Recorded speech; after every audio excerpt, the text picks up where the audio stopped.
Assalamualaikum warahmatullahi wabarakatuh. Om Swastiastu, Shalom, Namo Buddhaya, salam sejahtera untuk kita semua. Perkenalkan, nama saya Anissa Aulia, dan pada kesempatan ini saya akan menyajikan video podcast Learning Journal dari materi akuntabilitas, nasionalisme, etika publik, komitmen mutu, dan anti korupsi. Selamat mendengarkan. Akuntabilitas dapat diartikan sebagai kewajiban dari setiap individu, kelompok, ataupun institusi untuk memenuhi tanggung jawab yang menjadi amanahnya. Aspek-aspek akuntabilitas. Akuntabilitas adalah sebuah hubungan antara pemberi dan penerima kewenangan. Akuntabilitas berorientasi pada hasil yang adil dan inovatif dan maksimal. Akuntabilitas membutuhkan adanya laporan sebagai bukti pelaksanaan dari proses, tindakan, dan capaian hasil. Akuntabilitas memerlukan konsekuensi dari capaian kinerja, bisa dalam bentuk penghargaan ataupun sanksi. Akuntabilitas memperbaiki kinerja untuk meningkatkan pemberian layanan kepada masyarakat. Akuntabilitas memiliki fungsi utama untuk menyediakan kontrol demokratis, mencegah korupsi dan penyalahgunaan kekuasaan, dan meningkatkan efisiensi dan efektivitas dalam pemberian layanan.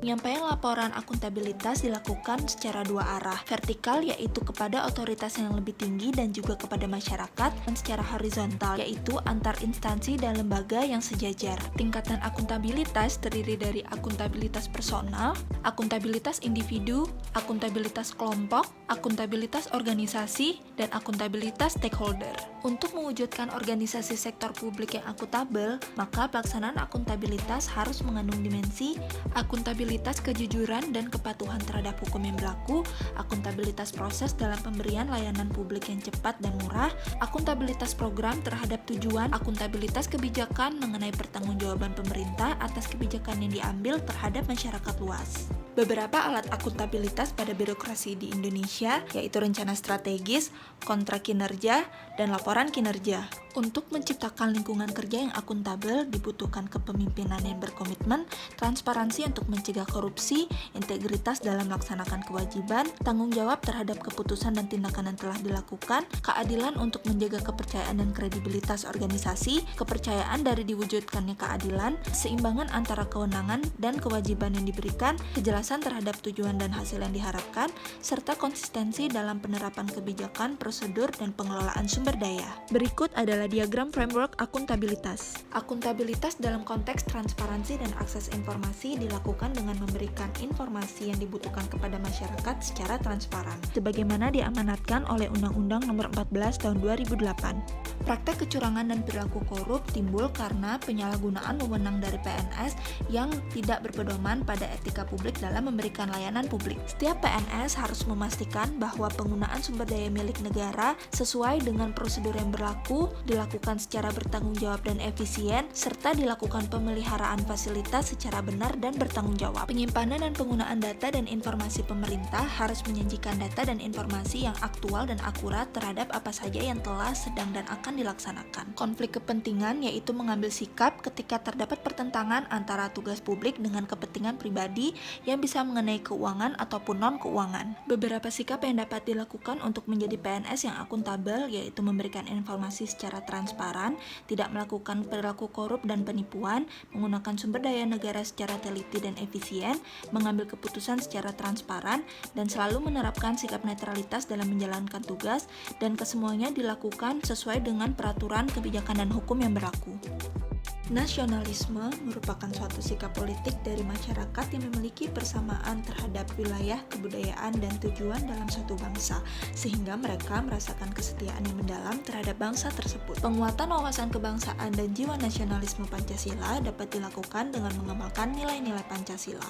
Dengan demikian, ASN akan memiliki nasionalisme yang kuat dalam melaksanakan kebijakan publik, memberikan pelayanan, dan menjadi perekat dan pemersatu bangsa. Nilai Pancasila dalam menumbuhkan nasionalisme nasionalisme. Agama menjadi unsur penting dalam pembentukan bangsa Indonesia, sehingga kedaulatan demokrasi di Indonesia tidak hanya ada di tangan rakyat, namun juga ada kedaulatan Tuhan. Sila pertama menjadikan bangsa Indonesia sebagai bangsa yang agamis. Dituangkannya nilai kemanusiaan di dalam Pancasila adalah mengingat bahwa tujuan kemerdekaan bangsa Indonesia adalah kemanusiaan. Kemanusiaan yang bebas, tidak menindas dan tidak ditindas oleh bangsa lain. Sila kedua Pancasila memiliki fungsi ke dalam dan keluar. Ke dalam sebagai pedoman negara dalam memuliakan nilai-nilai kemanusiaan dan hak asasi, dan keluar sebagai pedoman politik luar negeri yang bebas aktif dalam rangka melaksanakan ketertiban dunia. Nilai Pancasila yang kedua menjadikan Indonesia menjadi bangsa yang menghormati hak asasi manusia. Kesadaran nasional dan pembentukan kesatuan kebangsaan merupakan reaksi terhadap keberadaan negara kolonial yang asing. Keberadaan bangsa Indonesia terjadi karena rasa persatuan yang dimiliki oleh masyarakat dan semangat gotong royong untuk melindungi segenap bangsa dan tumpah darah Indonesia. Sila ketiga Pancasila menjadikan Indonesia sebagai bangsa yang cinta tanah air. Demokrasi telah hidup dan berkembang sejak zaman kerajaan, di mana rakyat desa telah terbiasa untuk melakukan musyawarah dan mufakat terkait persoalan menyangkut kepentingan umum. Selain itu, terdapat ajaran Islam mengenai persaudaraan dan persamaan derajat, serta paham demokrasi barat yang berpengaruh terhadap perjuangan kemerdekaan Indonesia. Sila keempat Pancasila menjadikan bangsa Indonesia menjadi bangsa yang demokratis. Masa kolonialisme yang memberikan penderitaan yang besar bagi masyarakat Indonesia memunculkan gagasan para pendiri bangsa untuk memperjuangkan keadilan sosial dan kemakmuran bangsa dari penindasan oleh manusia. Sila kelima menjadikan Indonesia sebagai bangsa yang menjunjung tinggi kebersamaan. Sebagaimana diatur di dalam pasal 10 Undang-Undang Nomor 5 Tahun 2014, salah satu fungsi ASN adalah sebagai pelaksana kebijakan publik. Dalam menjalankan tugas dan fungsinya sebagai pelayan publik, ASN harus berorientasi pada kepentingan publik, sehingga harus terbebas dari intervensi kepentingan politik dan bentuk intervensi lainnya, sehingga kepentingan masyarakat umum dapat terpenuhi, dan hal tersebut dapat menjadi keberhasilan layanan publik. Untuk mencapai keberhasilan pelaksanaan kebijakan publik, ASN harus memiliki integritas yang tinggi dengan melakukan penyerapan dan penerapan kode etik dan kode perilaku sebagaimana diatur dalam pasal 5 Undang-Undang ASN. Pada slide ini terlihat bahwa prinsip pelaksanaan kebijakan publik sejalan dengan implementasi ASN sebagai pelayan publik. ASN juga menjadi perpanjangan tangan negara untuk mewujudkan persatuan dan kesatuan bangsa. Untuk itu, sikap ASN dibutuhkan dalam menjaga kondisi damai.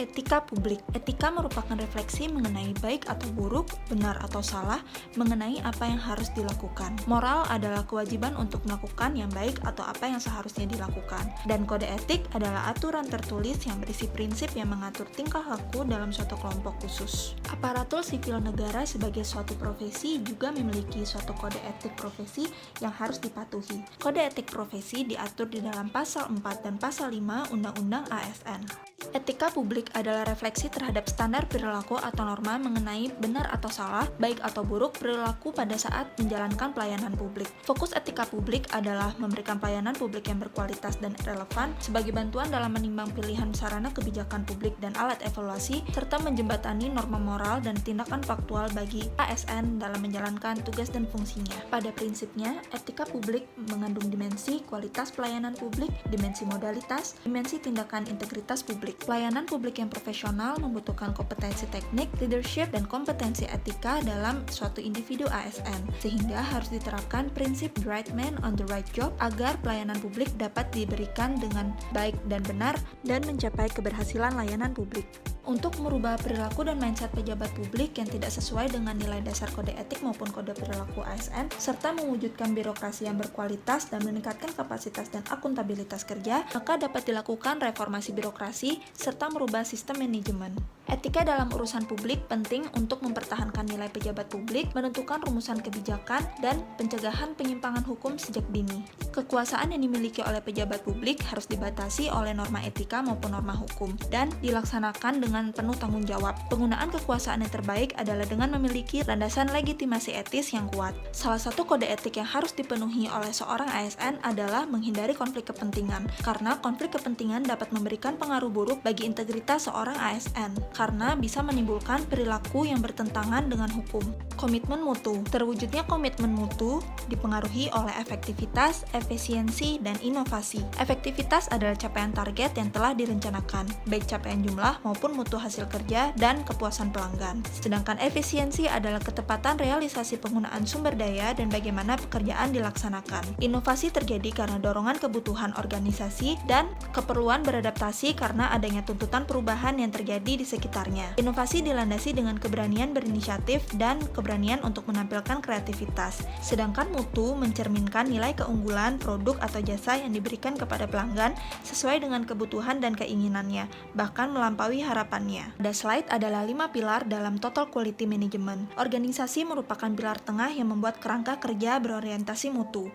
Produk yang bermutu adalah hasil kerja organisasi diperoleh melalui proses yang bermutu, dengan didukung oleh komitmen tinggi dari seluruh komponen organisasi. Organisasi tentu tidak dapat mencapai target kelembagaan secara efektif, efisien, dan inovatif tanpa ada pemimpin yang kuat dan kredibel. Untuk melakukan metode perbaikan mutu dapat dilakukan dengan metode Plan, Do, Check, and Act. Perbaikan mutu juga dapat dilakukan dengan menggunakan diagram sebab dan akibat. Perbaikan mutu dilakukan untuk mengetahui apakah rencana aksi dapat mencapai hasil yang direncanakan atau tidak. Berikut adalah nilai dasar orientasi mutu. Beberapa di antaranya adalah mengedepankan komitmen terhadap kepuasan customer, menghasilkan produk atau jasa yang berkualitas tinggi, dapat beradaptasi dengan perubahan yang terjadi karena pergeseran kebutuhan dan perkembangan teknologi. Tanggung jawab mutu terdapat pada setiap level organisasi. Implementasi mutu dalam layanan publik dapat dilakukan dengan peningkatan produktivitas pelayanan publik dan membangun komitmen mutu dalam penyelenggaraan pemerintah dengan menetapkan kebijakan sebagai standar layanan.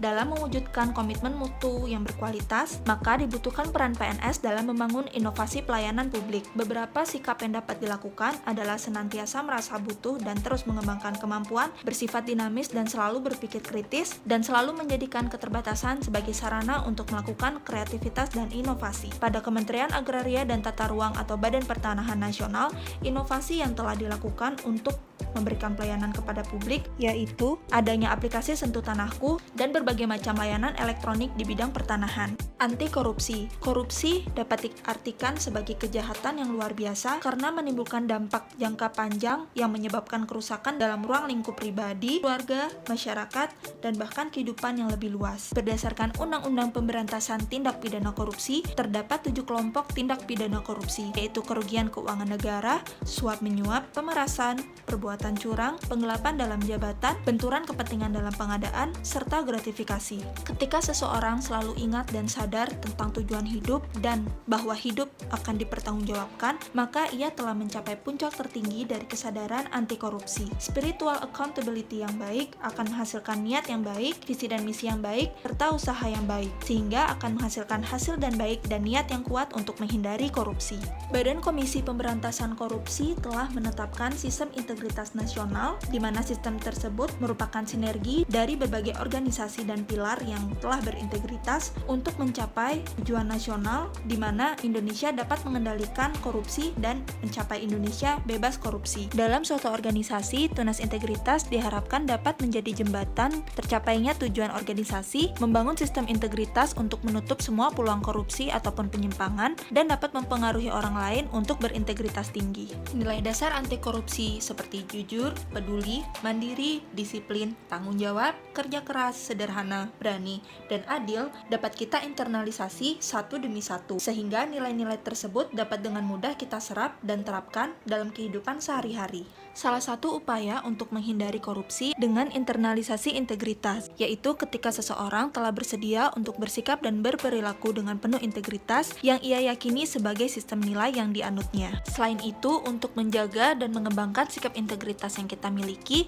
kita dapat menciptakan lingkungan berintegritas dan melakukan perlindungan terhadap integritas yang kita miliki. Terdapat beberapa metode untuk membangun sistem integrasi, yaitu Reframing Culture, Seeding of Integrity, dan Sistem Integritas Organisasi. Sistem integritas pada organisasi merupakan lingkungan yang kondusif bagi peningkatan dan penjagaan integritas. Untuk menumbuhkan dan mengembangkan sistem integritas organisasi, maka perlu dilakukan implementasi sistem integritas. yang mana hal ini sangat dipengaruhi oleh adanya pemimpin yang telah memiliki integritas tinggi dan dapat melakukan penyelarasan dan pengendalian. Yang kedua, pengendalian sistem integritas, yaitu tata kelola dan peran yang jelas yang dimiliki oleh organisasi untuk menjadi kesatuan organisasi yang berintegritas. Dan yang terakhir adalah kematangan praktek sistem integritas untuk memastikan bahwa organisasi mampu mencapai tujuannya dan menjaga individu yang ada dalam organisasi. Sekian video podcast dari saya. Semoga bisa bermanfaat dan sampai jumpa di kesempatan selanjutnya. Wassalamualaikum warahmatullahi wabarakatuh. Om Santi Santi Santi Om. Shalom, Namo Buddhaya, salam sejahtera untuk kita semua.